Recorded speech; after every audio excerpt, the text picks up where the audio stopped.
Well, school boarders have been caught in the border war crossfire, and with less than a fortnight until holidays start in Queensland, some families are facing the heartbreaking reality they won't be able to see their children. For more on this, Tammie, president of the Queensland Isolated Children's Association, joins me now. Tammie, thanks for joining me. Thanks, Andrea. So yesterday we saw the Queensland Premier extend the border bubble to include Moree in northern New South Wales, citing this would help boarders get home. But how many students still won't be getting home to New South Wales for holidays? So yeah, Andrea, we really appreciate that extension. However, we still would have a couple of hundred students that are not going to be able to go home and return without quarantining for holidays. So it's a small group of kids, and we think that they definitely deserve the same opportunities as anybody else to see their families. So if they don't have those exemptions and they can't get home, what are people going to be expecting? Will they have to stay at school? Will they be billeted out? What will they be happening? So at this stage, some of the schools have actually arranged programs for the children to actually stay at school on campus during the holidays, with staff looking after them and things planned for them. Others have had to utilise friends and family, if they have them within Queensland, for the kids to be able to go there for the holidays. And then there's others who don't have either, who are actually going to, I guess, have to trust that there are people out there that they can leave their kids with, probably people that they aren't overly familiar with, which is concerning for many of them.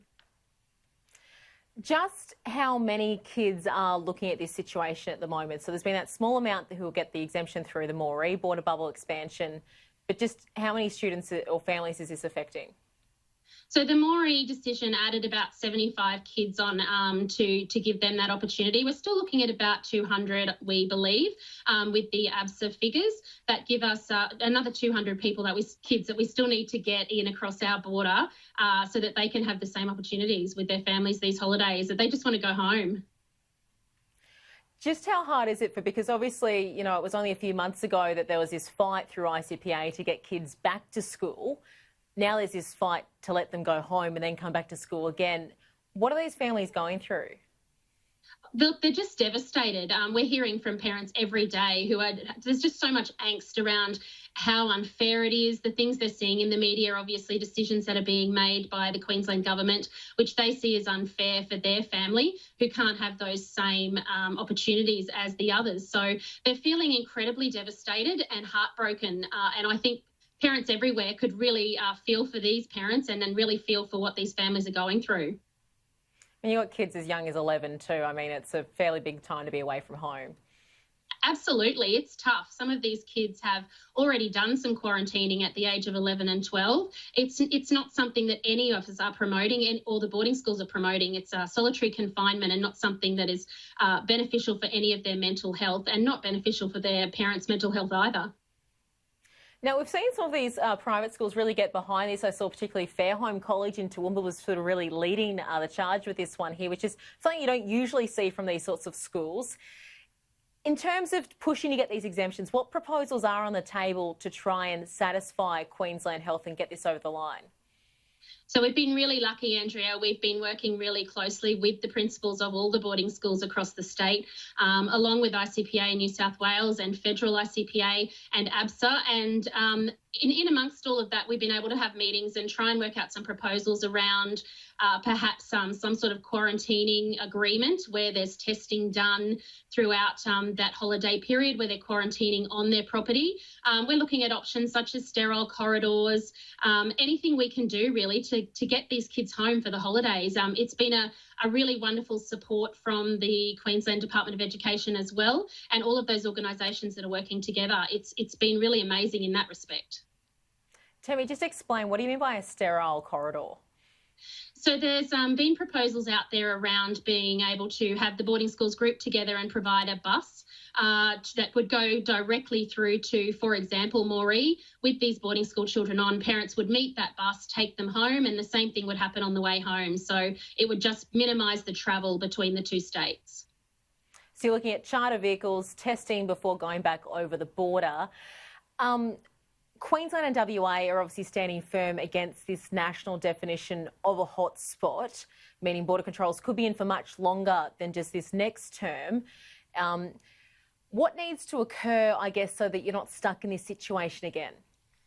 Yeah, absolutely. We are pushing really hard for a working group, some sort of pandemic advisory group, which organisations such as ourselves, on those people who actually represent the interests of these families and actually understand where they live and how they live. It's not unusual for them to spend time at home on the holidays and not go to town for a couple of weeks or more at a time. So we're really pushing for some sustainable management plan here that's going to carry us through over the next potentially 6, 12 or 18 months. So that's our ongoing hope that we can work that out nationally so that across the country we get that agreement and we're not going through this again in January, again in April and so on. Given how fractured the states have been, though, with a lot of things, how hopeful are you that something like that could get over the line? Look, we've had some great support from the federal government, so I guess we're hoping that across the states everyone can come together and realise that this actually isn't a political issue. Our children are not a football, and it should really be the children's best interests at heart here. This is their education and their mental health, and we hope that beyond everything else is the thing that everybody can hold on to, and we can have an agreement for everyone across the board that we can all cope with.